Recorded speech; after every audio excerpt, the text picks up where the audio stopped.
Well, hey everybody, this is Real Honesty with John Ritland, and here's another retro review, a 5-year reflection on NXT Arrival, where it may not count, and may not have the TakeOver name with it, but I still count as an NXT TakeOver event, because it has a couple of my favorite matches ever in NXT history.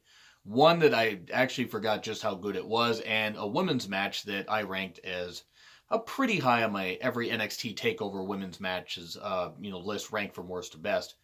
But you guys can check that out if you want. I also have another NXT ranking list sometime here. And I'll also be doing a 5-year reflection on the WWE Network and how it's grown and how many kinks they've been able to work out. Like the fact I remember watching NXT Arrival and the feed cutting out right after the women's match. And we couldn't get it back. Like the servers just couldn't handle it. It was something like that.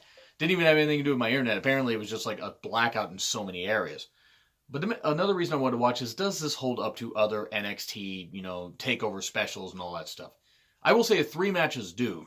Now, there were a lot of squash matches and some bad matches on some of these earlier takeover events until we got, well into like a year plus of takeovers happening. And even then there were some suspect matches, but often people remember the really, really good matches and tend to scrap the rest of them. But this actually had a pretty big feel to it. It was really, really exciting. Triple H opens up the crowd and, they get fired up and everything. Tom Phillips, Byron Saxton, and Regal on commentary, and they did great. Brandy, Eden, she was Eden here, but Brandy Rhodes was the ring announcer. Kind of weird to see where everybody is now, like 5 years later. So 3 matches are really going to get a lot of focus here, and a couple matches just really won't. Sami Zayn versus Cesaro, and it was weird to hear Sami Zayn with kind of somewhat generic music, even though he was still super over. And Cesaro just, with the Real Americans theme, right around the time where just a couple months later, he was going to win the Andre the Giant Memorial Battle Royal, get a huge pop in New Orleans, and then they were going to do jack shit with him because Vince is a goddamn idiot. But that aside, this is great. This is a great match. It might have actually been the match of the show, co-match of the show, because the women's match, I think, tied with this. But it was just terrific. They had a great rivalry, including a great 2 out of 3 falls match earlier on NXT TV, earlier on, in recent times. And this was the blow-off. It was the final encounter, and these two went all out. Great, great wrestling, great dives. Huge uppercut, like that Zayn did when Zayn tried to do the diving DDT through the ropes. Cesaro uppercut him, or if that's even a word. It was great stuff. Knee focus by Cesaro. Tilt-a-whirl, slam on the ramp. Zayn kept fighting back, though, even kicking out from an uppercut at 1. He did hit a Blue Thunder Bomb, some really nice moves, including the Koji Clutch. This guy is absolutely fucking incredible. I mean, Zayn, I can't wait for Sami Zayn to come back. Zayn is fucking terrific. And Cesaro, this is how smooth the guy was. And this was 5 years ago, and the guy's still great. Him and Sheamus are still fucking tremendous, as a team. But this ended up being Cesaro's night. Cesaro would hit an uppercut. Zayn would kick out of 1. He would hit another uppercut. And then would hit the neutralizer. 1, 2, 3. And Cesaro gets victory, and they hug later. And I don't know what Cesaro said to Zayn because the mics didn't pick it up. But obviously, hey, good luck, all this kind of stuff. I mean, I'm just guessing is what it is. But it must have been something emotional because Zayn really appreciated it. And it was a good moment. And Cesaro gained the victory, going back up to the main roster and everything, even though he'd been part of the main roster. This was the right way to write off their feud and actually start a path for Zayn to become NXT champion by the end of the year. So a tremendous match for sure. Close to 30 minutes in, this actually took up probably about a fifth of the show. Which was the right call. And then you had Mojo Rawley versus CJ Parker. CJ Parker, who's doing so much better now. So goddamn much better now. Is Juice Robinson in New Japan. This is very skippable. Really only notable for the fact that CJ just kept getting ripped on by commentary, and that Regal mentioned something about a bunch of, or something about the environment and panda bears. Well, I've gone all my life without seeing a panda bear live, so what's another few years? Which was funny. So yeah, that happened. Mojo won. Okay, just doing the hyperdrive where he basically lunges his taint on somebody. Well, he sits on him. But yeah, weird to see where both these guys are now. CJ Parker doing, great things as Juice Robinson in New Japan, and Mojo talking to himself in a mirror as of the recording of this video.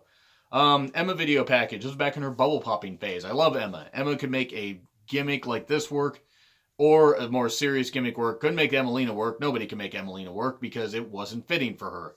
But I love the bubble popping thing, even though she was much better than that, and is tearing it up as Tennille Dashwood on Ring of Honor TV. So yeah, then we get the Ascension versus Too Cool, who were the mystery team. And it happened. The fans got denied seeing Scotty's worm. You stop thinking that. And yeah, Ascension won with the Fall of Man. Ascension were actually over here and actually used pretty well. And then we get a Paige video package. Weird to think 5 years ago, Paige, the anti-diva, and booked like it, was looking like it. And yeah, okay, everybody changes, all this kind of stuff and everything. And thankfully, Paige was able to retire without being injured. I'm just saying, just looking back at this, thinking just what would happen in a couple years, it's just sad. But she was super over here. This is to hype up the match they were going to have. Stephanie came out there because Stephanie has to ruin everything.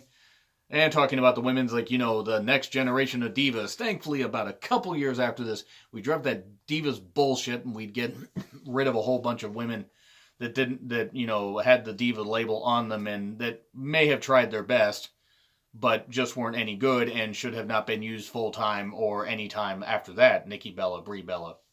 I mean, I'm just going to mention them for no goddamn reason. But Paige and Emma had a terrific match here. This was ranked very, very high, as I said, on my NXT TakeOver Women's list. Because absolutely great, submission-based. This reminded me, it was much like what Becky and Sasha tried to do at TakeOver Unstoppable. This was a little bit better, and that's not knocking Becky and Sasha. But it was just great to see what women could do actually being allowed to wrestle on WWE TV. Other companies and everything, like New Japan, and, well, not New Japan, but Stardom. I think Stardom is in its infancy at this point. But, like, okay, the whole point is like, Impact, just to throw one out. Impact had been doing a whole bunch of great things with women's wrestling, taking women that weren't used that well in WWE and creating their own stars and everything. And finally, WWE was catching up with this. And this is not saying that, Impact, I'm not being an Impact fanboy here. I'm just presenting the facts. Impact presented women's wrestling as legit on American TV well before WWE did. Or at least in the last number of years. But it was great stuff. Great submission-based stuff. Emma looked like she was going to get the win. This reminded you how good Emma was. And Paige using that vicious scorpion cross-lock and just doing like a scorpion and everything and double underhooking the arms and everything and making Emma tap out. And Emma tapped out and they, hugged at the end. Cool. It was great stuff. And Paige winning. I was talking to a friend of mine on Twitter, and he mentioned how he thought that Emma should have won the title here. Now, that is fair. I mean, I think Emma was being called up to the main roster, or was kind of on the main roster already, like teaming with Santino. That helped. But her winning the title might have actually been better. Now, yes, Paige did end up winning the Divas title from AJ the night after WrestleMania 30, and was co-champion, and then had to relinquish the title, and that created a tournament, which actually created a great finals between Charlotte and Natalya. So actually, we wouldn't have maybe ever gotten that match. But you think that Emma might have been able to win it. Emma maybe should have. It seemed like the right time. But still, Paige winning and being a long reigning NXT Women's Champion, that was a good call. And then Xavier Woods and Tyler Breeze doesn't happen because Rusev comes out and beats them both up. Xavier Woods came out to somebody call my mama. That's hilarious. I don't know why, but it is. Yeah. Then Rusev attacks both of them, and then Lana just cuts a promo and everything. The super athlete, Rusev. And Rusev, still one of the most over guys in the company, and they still won't fucking push him right. They keep flip-flopping him face to heel, and then wonder why he's not, and then wonder why the fans won't invest in a lot of people that they say they're going to push. But I digress. Shawn has a promo here. Shawn Michaels has a promo right before the ladder match between Neville and Bo Dallas, where he plugs his DVD that was out at the time, Mr. WrestleMania. Or Blu-ray, whatever you buy. I usually buy Blu-ray. Gotta buy a whole bunch of Blu-rays here. I might actually do stuff that's in my Blu-ray collection at some point. Let me know if that's something you guys want to see on video. But,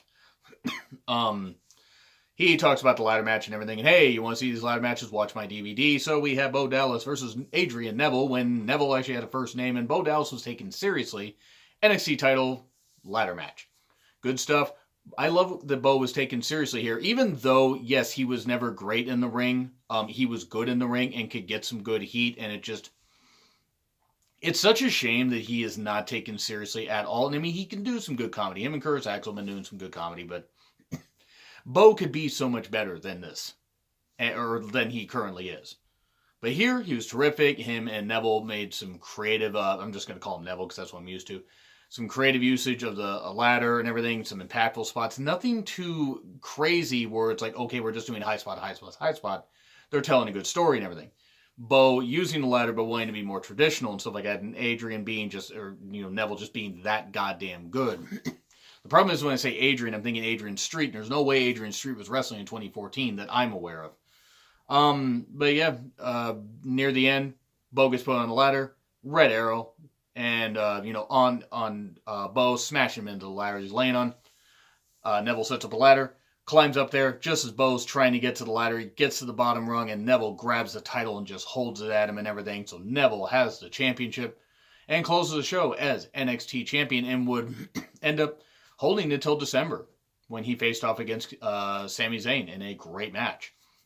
It might actually be another reflection that I do at some point, but this was a good NXT event. It's not great because you take away it's like 3 good matches and then 3 But for the first ever special on the network, I would say they did pretty damn good. NXT had a long way to go, but it was a good showing for them. So anyway, that's what I have to say. Agree, disagree with what I said? Like, share, subscribe. Twitter handle in the description. This has been Real Honesty with John Redland, and I will see you soon.